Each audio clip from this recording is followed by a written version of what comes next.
Anak-anak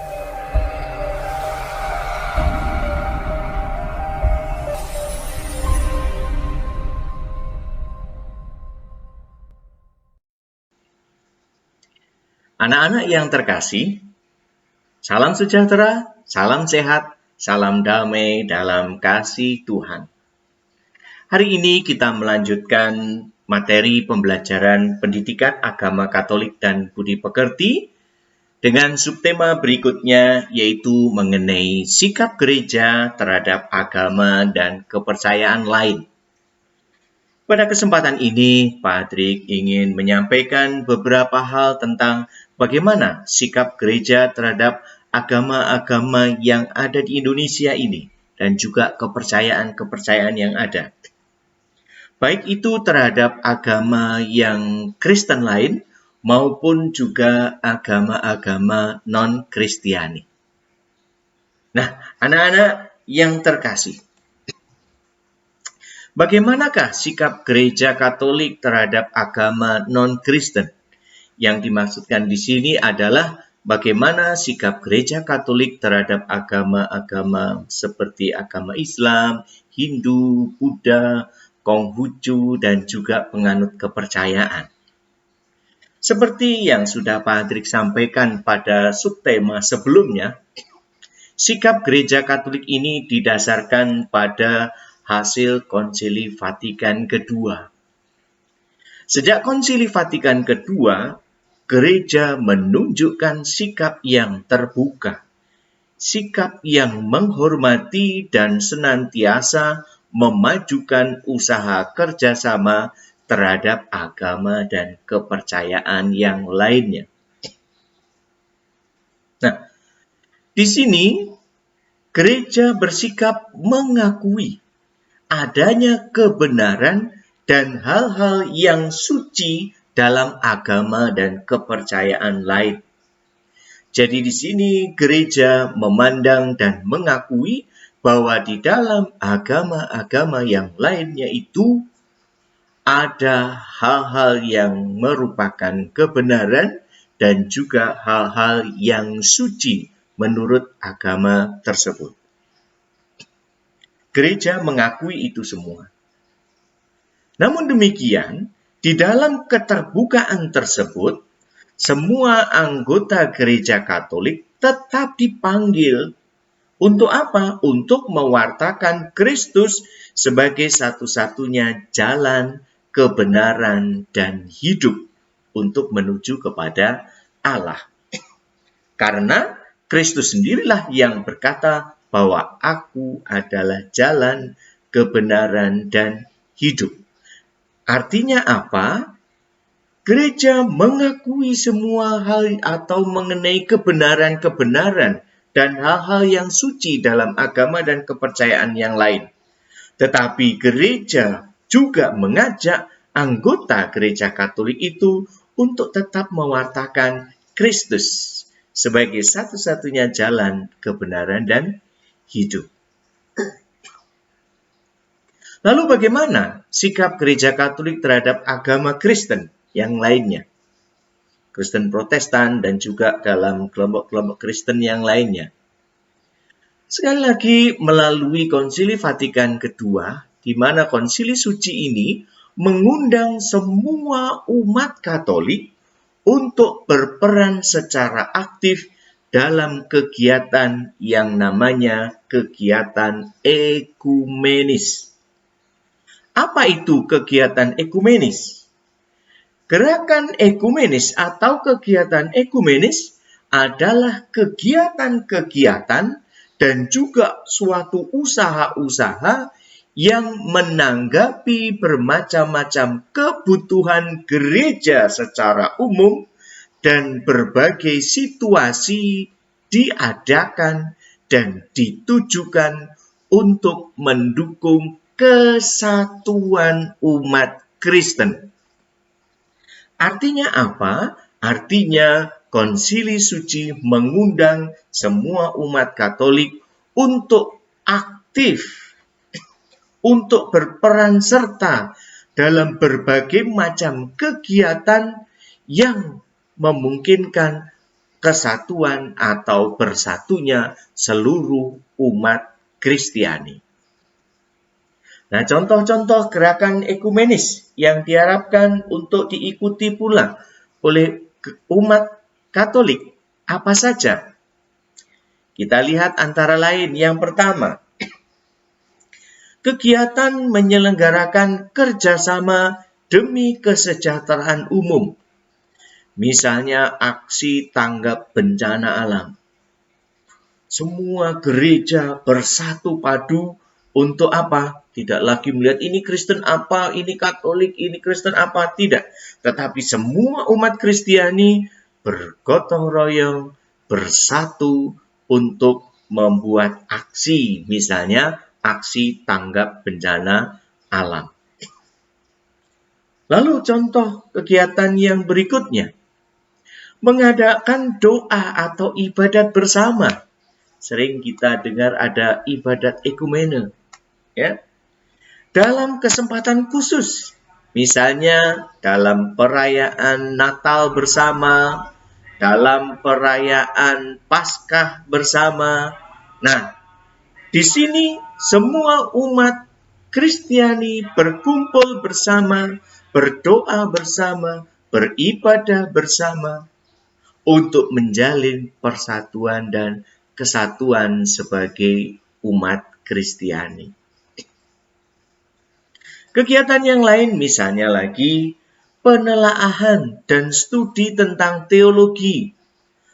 Untuk apa? Untuk menemukan kesamaan, sehingga membuka pemahaman yang sama demi kepentingan bersama. Jadi ketika penelaahan atau studi tentang teologi, sharing tentang teologi, jangan mencari yang berbeda. Kalau sudah berbeda, ya tidak mungkin bisa dipersatukan karena masing-masing mempunyai ajaran-ajaran yang khas.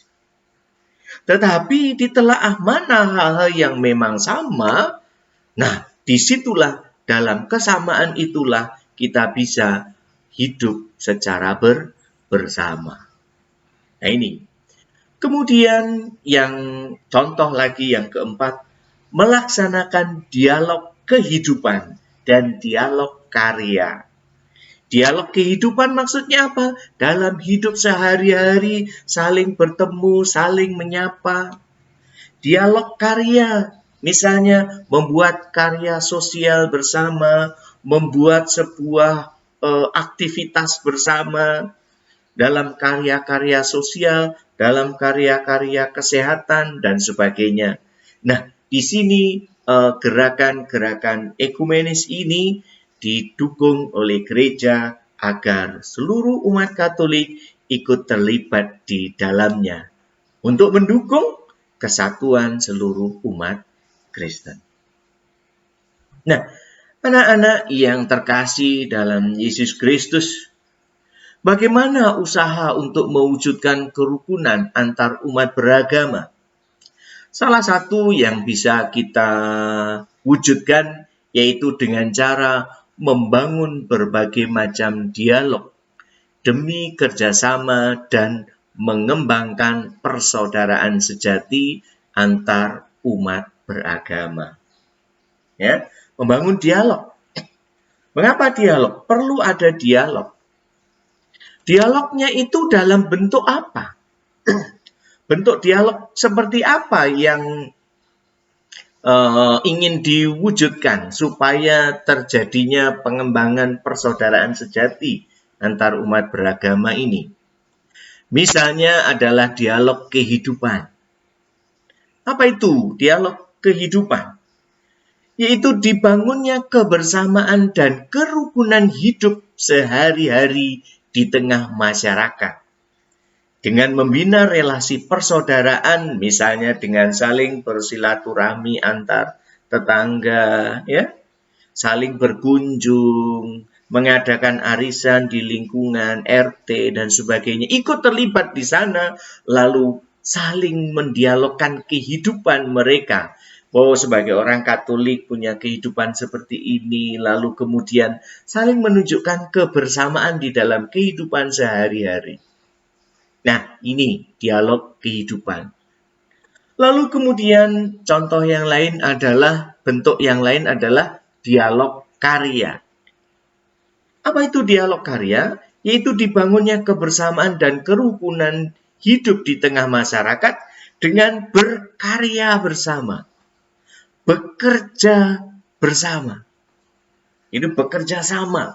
Misalnya mengadakan posko kesehatan masyarakat. Nah, saat-saat seperti ini, misalnya masa pandemi ini juga demikian ya.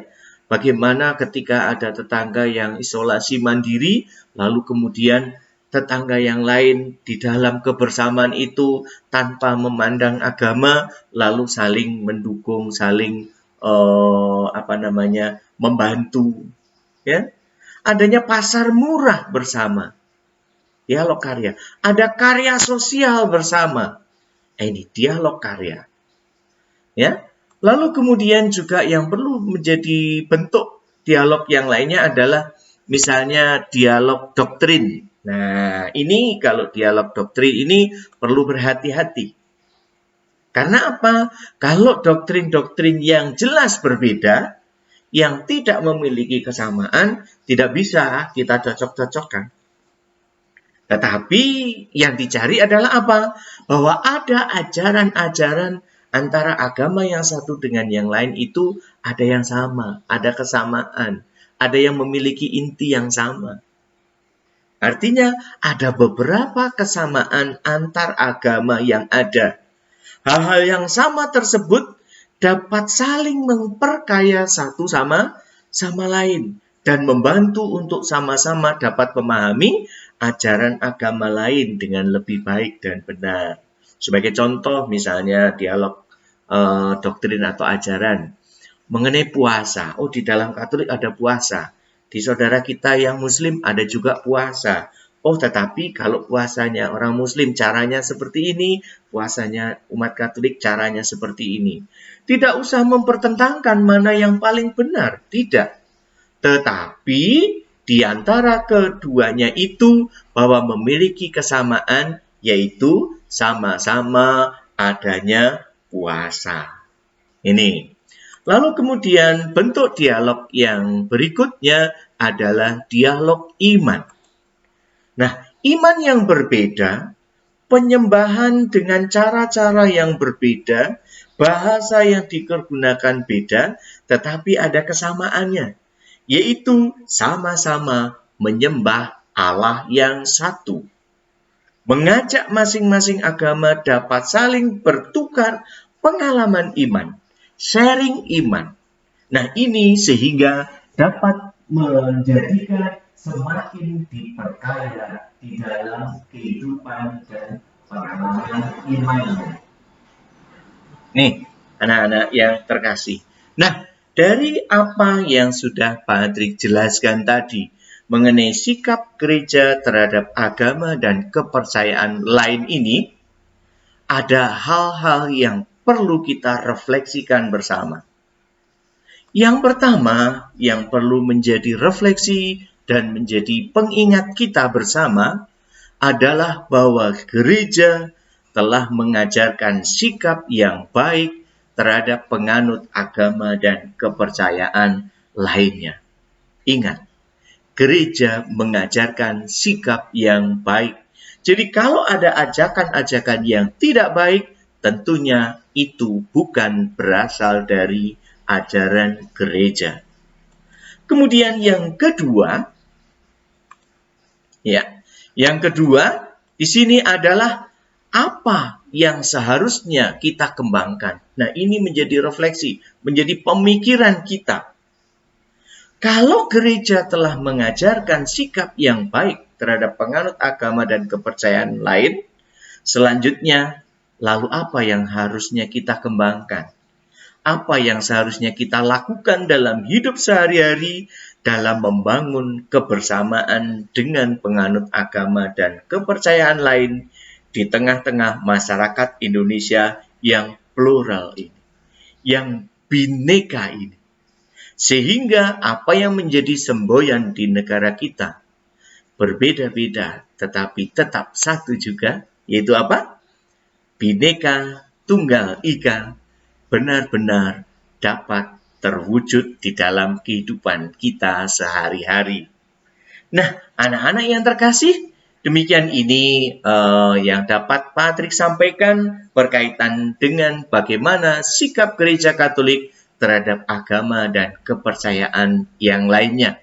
Dengan demikian diharapkan kita semua, kalian semua, mampu dan dapat bersikap yang baik terhadap teman, terhadap saudara, terhadap tetangga, apapun itu agamanya, berusaha untuk menjalin sikap yang baik, penuh toleransi, dan berusaha untuk menjalin tali persaudaraan, kebersamaan yang baik.